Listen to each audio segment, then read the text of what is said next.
Salut les Blaugrana, je ne vais pas vous demander si vous allez bien car j'estime qu'on est tous déçus après ce match catastrophique et franchement, il y en a des choses à dire mais par où commencer? Franchement, aidez-moi les gars, on commence par où? Parce que c'était catastrophique. Franchement, c'était catastrophique, je vais tomber un peu sur tout le monde sur cette vidéo. J'aurais bien commencé par tomber sur Lewandowski. J'avais prévu ça durant tout le match car encore une fois, il était invisible mais il avait des arguments Lewandowski. Tout le temps, à chaque fois qu'il avait un ballon joué, il était 2, 3 intéristes, il ne pouvait rien faire, il prenait des coups, on lui tirait le maillot. Oh, c'était leur petit jouet dans la surface, il pouvait rien faire Lewandowski. Et malgré ces petits arguments, j'allais quand même dire Lewandowski, il aurait fallu qu'il se bouge, mais il m'a fait fermer ma bouche avant la fin de la période car il a été très très bon en fin de match. Il a racheté son match en mettant ce doublé, avec un peu de chance, mais c'est quand même lui qui provoque l'occasion. Il a été super bon en fin de match, donc Lewandowski pour moi, j'efface son ardoise. Il a été parfait en fin de match en tout cas. Mais il y a énormément de choses à dire concernant la défense, concernant les choix de Xavi, le milieu de terrain, Busquets, s'il te plaît, Busquets.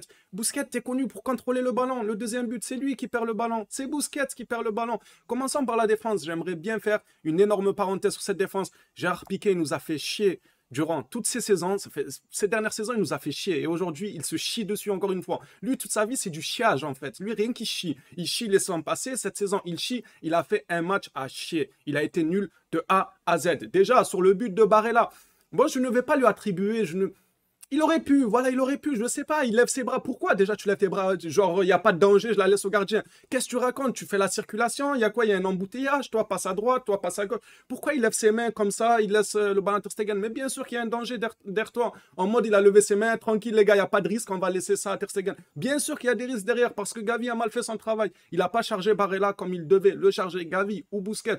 Je m'en moque de ça, mais derrière lui, on ne lui a pas parlé en lui disant boxe ce ballon, joue-le ce ballon, prends-le de la tête, que ce soit Eric Garcia, que ce soit Gavi, tous ceux qui entouraient Piqué, ils auraient pu lui dire voilà, joue-le ballon. Et puis même, moi pour moi, par mesure de sécurité, tu le boxes ce ballon. Par mesure de sécurité, tu vois l'Inter, il te fait un centre là-bas de 30 mètres qui arrive de loin. Mets un coup de tête, mets un coup de casque et balance-le loin devant. Après, moi, comme j'ai dit, je veux pas lui attribuer ce but-là. Là où j'en veux réellement à Gérard Piqué, déjà, sa performance globale, je n'ai pas du tout aimé. Mais sur le but où Lautaro Martinez, il y a Onana qui fait un dégagement juste parfait sur Lautaro Martinez qui n'est pas du tout hors jeu. Il part sur le côté droit. Piqué, ton équipe a besoin de marquer. Ton équipe, en fait, tu ne peux pas te permettre d'aller sur Lautaro Martinez et de le regarder. Il est arrivé devant Lautaro, il faisait ça. Il regardait Lautaro. Tu veux quoi? Tu veux faire un contre avec lui? Tu veux on t'arrange un petit restaurant avec Lautaro? Vous mangez en tête, rentre-lui dedans. Ton équipe, elle a besoin de récupérer le ballon. Franchement, le match, moi, il m'a agacé. Je vois. Ton équipe, c'est simple. Tu as besoin de récupérer le ballon immédiatement. À peine tu perds le ballon, il faut que tu le récupères. Ben lui, Gérard Piqué, il voit qu'il y a Lautaro. En plus de ça, il n'est pas bête. Il sait que derrière lui, il y a probablement 1 ou 2 intéristes qui sont en train de faire des appels de balles. Ne laisse pas le temps à Lautaro. Il a laissé le temps à Lautaro de faire sa conduite de balle, de lever la tête, de regarder autour s'il y avait quelqu'un. Il lui a laissé le temps de vivre sa vie paisiblement. Rentre-lui dedans. On avait besoin de récupérer le ballon. C'est soit tu fais faute, soit tu récupères rapidement, mais tu ne le regardes pas. Tu ne le regardes pas. On a vu là-bas, là, le défenseur gauche de l'Inter, quand il a regardé Rafinha au poteau de corner, ce que ça a donné. Rafinha, excellente passe pour Sergio Roberto, qui pour moi fait un excellent match Sergio Roberto. Et Sergio Roberto qui la met dans la surface directement à Dembélé. Pourquoi? Parce que le défenseur gauche là-bas de l'Inter, il a regardé Rafinha. Il ne lui a pas sauté dessus. Il faut pas lui laisser le temps. Pourquoi Piqué, tu lui laisses le temps? Putain, fonce-lui dessus, on doit récupérer ce ballon. Pour moi, Gérard Piqué, il a merdé. Eric Garcia, Seigneur, pourquoi je me suis rappelé de cette action? Eric Garcia, les gars.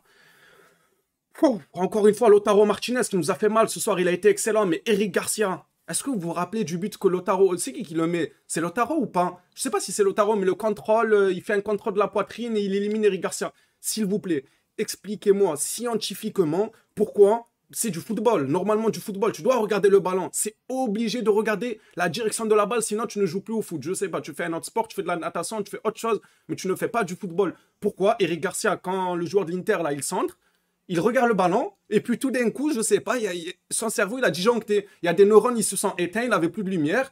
Paf, il se retourne et il regarde Lautaro. Mais il est beau, Lautaro. Non, à un moment donné, Piqué, il le regarde, Garcia, il le regarde. Les gars, c'est un rire nerveux, mais j'en peux plus. Il est beau, Lautaro, quoi. Pourquoi vous le regardez tous? Non, il regarde le ballon, il se retourne, il regarde Lautaro.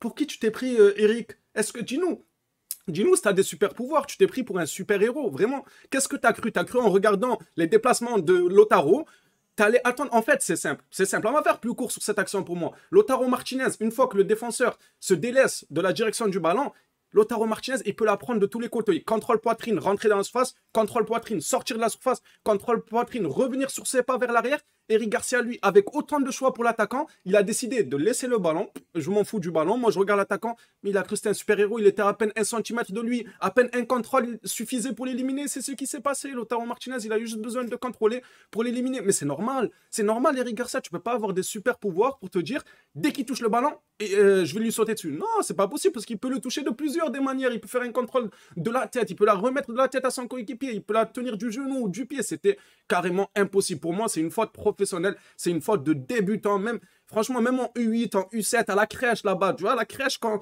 il y a les dames qui viennent te changer les couches parce que tu as fait pipi caca sur toi, ben les dames, à l'époque, moi je me rappelle, ils nous disaient, quand il y a le ballon qui arrive dans le ciel, ne tournez pas le dos. Tu tournes pas le dos au ballon. Tu es obligé de voir le ballon d'où il vient. S'il te plaît, Eric Garcia, on nous apprenait ça à la crèche. On ne savait même pas marcher qu'on entendait des gens dire ça autour de nous. Faut pas tourner le dos au ballon comme ça. Moi, j'étais dégoûté sur cet accent. Pour ceux qui me suivent sur Twitter, ils ont vu, j'étais en feu. Franchement, il m'a dégoûté, Eric Garcia, alors que je trouvais qu'il faisait un superbe match. Arrivons maintenant. Je vais fermer la... Oh non. J'allais fermer la parenthèse défensive, les gars. Mais comment me fermer la parenthèse déjà, je salue Sergio Roberto, très bon match. Comment fermer la parenthèse défensive sans parler de Marcos Alonso? Marcos Alonso, j'ai envie de le prendre par les cheveux, de déposer la balle au stade de Chelsea. C'est quoi ce match?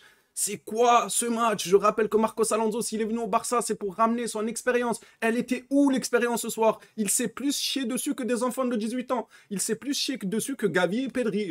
Monsieur Marcos Alonso, alors qu'il a 45 ans, qu'il a fait je ne sais combien de Ligue des Champions, qu'il a pris la Ligue des Champions avec Chelsea, il s'est chié dessus. Dès le début, moi je l'ai trouvé fébrile. Dès le début, c'est relance, c'est ci, c'est ça. Il tente des techniques bizarres là-bas. C'était dangereux. Il a fait n'importe quoi pour moi. Marcos Alonso, déjà contre le Celta, j'avais précisé que je n'avais pas aimé son match. Et là, ça confirme encore mes doutes du match passé. Il n'a pas été top. Il aurait dû le sortir bien avant et faire rentrer Baldé bien avant, car Marcos Alonso s'est chié dessus. Maintenant que j'ai précisé ça, on va fermer la parenthèse. Je salue énormément Ter Stegen qui nous a permis à de nombreuses reprises de rester dans le match. Mais le pauvre, qu'est-ce qu'il peut faire s'il a 2 pitres devant lui? Ces 2 pitres, la défense là, il avait même 3 pitres avec Marcos Alonso. Il avait 3 pitres devant lui. Franchement, il ne peut rien faire. Maintenant qu'on a fermé la parenthèse de la défense, je vais parler moi des choix de Xavi.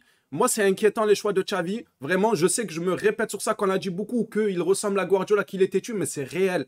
C'est réel. Xavi, il est trop têtu. On dirait que tu parles à un mur en pierre quand tu parles avec... Il est têtu. Il veut pas changer. Il veut mourir avec ses idées. Il nous aligne aujourd'hui une compo avec encore les Gavi, même si ça n'a pas marché au match aller, etc. On se dit, ouais, pourquoi pas? Attendons de voir ce que ça donne. Peut-être ça lui donnera raison. Ça lui a donné raison. On ouvre le score. Super. On gère notre match 1-0 à la mi-temps.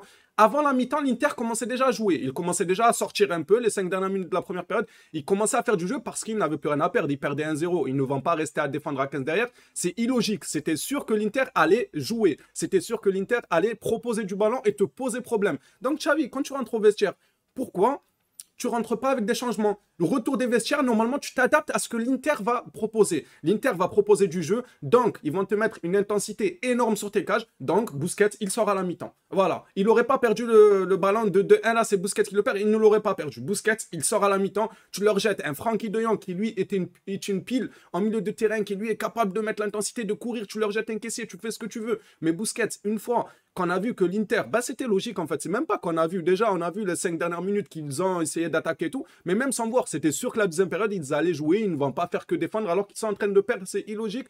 Xavi, s'il te plaît, réagis en conséquence, bloque, mets des joueurs qui vont répondre en intensité. Qu'est-ce que Busquets répond en intensité? Pour moi, Busquets, première mi-temps, je ne lui en voulais pas. Il faisait son petit match, pépère, sa petite vision de jeu. Il y avait besoin de Busquets en première mi-temps. Je vous le dis réellement, moi, première mi-temps, Busquets, c'est normal que tu le mets parce qu'on est tous dans le camp de l'Inter. Busquets, pivot, hop, tu lui donnes le ballon à gauche, tu lui donnes à droite, c'est parfait. Mais une fois qu'on a marqué, une fois que l'Inter va nous poser problème en nous attaquant, Busquets, il sort, s'il te plaît. Busquets, ça fait des années qu'il ne peut plus survivre à cette intensité-là. Donc pourquoi il ne s'est pas tout simplement dit, Busquets, il faudrait le faire sortir. Moi, c'est ça que je comprends pas. Pourquoi il est têtu comme ça? Pourquoi il veut mourir avec ses idées?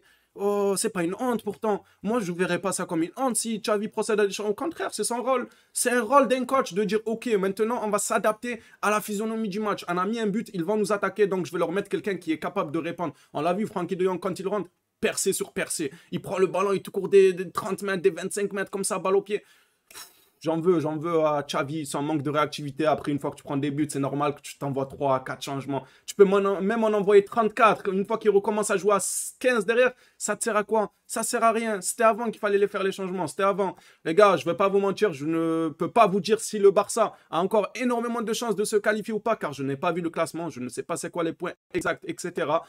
Donc, dire dans les commentaires, est-ce qu'il y a encore une petite chance? Et demain, dans la vidéo actualité, j'irai voir tranquillement les points, les rencontres à venir et tout. Et je verrai si on a encore une chance ou pas. Mais j'ai entendu le commentateur dire comme quoi on avait une chance. Mais réellement, avec un tel niveau, est-ce que ce serait démérité qu'on aille en Europa League? Bon, on s'est fait voler les premiers matchs, ça c'est vrai, mais bon, pour moi, là, ce qu'on a proposé ce soir, c'était catastrophique. Xavi a encore une fois été têtu, la défense était catastrophique. Je vous laisse, les gars, libre à vous de débattre dans les commentaires, bien évidemment, dans le respect. Donnez votre avis, quels sont vos tops et vos flops. Moi, comme je vous ai dit, j'ai énormément aimé la dernière, allez, les 15-20 dernières minutes de Lewandowski. Je l'ai trouvé très, très bon. Il a été très, très bon. Il s'est réveillé, il a commencé à rebooster l'équipe. Dembélé aurait pu prendre un rouge. Attention, Dembélé, il faut maîtriser ses émotions. C'était très bien ce qu'il faisait, de mettre la pression comme ça sur l'équipe, de mettre la pression sur l'arbitre pour lui dire sors le carton et tout, mais ça se voyait qu'il était un peu nerveux, Dembélé, et il lâche pas aussi Dembélé, lui j'ai failli l'oublier, pour moi il fait un très bon match, mais lâche un peu le ballon, même Ansu Fati, lâche le ballon aussi, Ansu Fati lorsque Pedri lui met une magnifique passe dans la surface, Fati, la Masia, frérot, Pedri te la met, toi tu la mets directement dans la surface. Pourquoi il nous fait un Ronaldo Shop pour revenir sur son pied droit? Qu'est-ce que tu fais, mon frère? Joue simple. Pedri te la donne, hop, tu décales directement dans la surface. Joue simple. Pourquoi tu compliques la tâche à faire un Ronaldo Shop et il y a Dumfries qui revient te bloquer la route? Franchement, moi, il me fatigue. Ce club me fatigue, les gars. On en débat dans les commentaires, dans le respect. On va essayer d'aller se reposer tant bien que mal. Je pense que tous les Blaugrana, on va pas trouver le sommeil aujourd'hui. On va vraiment pas trouver le sommeil aujourd'hui. Catastrophique. Dire qu'on aurait pu gérer notre match. Dire vraiment qu'on aurait pu gérer notre match. On reviendra sur ce match. On reviendra là. C'est un débrief un peu à chaud. Peut-être qu'il y a des trucs que j'ai manqués. Il y a des trucs dont on n'a pas parlé. C'est normal. Je ne peux pas parler de tout. D'autant plus avec de la frustration. C'est un peu compliqué. Prochaine vidéo, normalement, j'y reviendrai dessus parce que j'aurais du mal à passer sur ce match. Les choix de Xavi. La défense catastrophique. Gérard Piqué. Bonne soirée à tous les phénomènes. Prenez soin de vous.